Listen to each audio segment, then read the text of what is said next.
Good evening guys. So आज मी चालली आहे माझ्या सासरी, ते म्हणजे सातारा.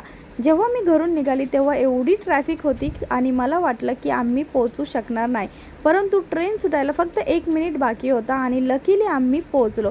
आणि ट्रेनमध्ये एवढी गर्दी होती की बास कधी.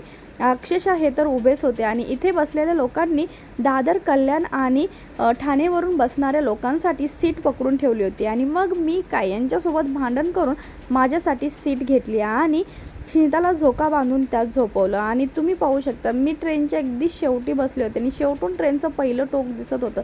आणि फायनली रात्री 3 वाजता आम्ही या स्टेशनवर उतरलो. आणि इथलं आसपासचं वातावरण पाहून मला खूप भीती वाटत होती. एवढा काळोख होता की बास कधी. आणि त्यामध्ये यांनी मला स्टेशनपासून 1 किलोमीटर हायवेला पायी चालत आणलं. आणि अक्षरशः मला एवढा पश्चाताप होत होता की मी यांच्यासोबत का आली. जर एखादं भूत इकडून तिकडून आलं तर माझी तर लागली.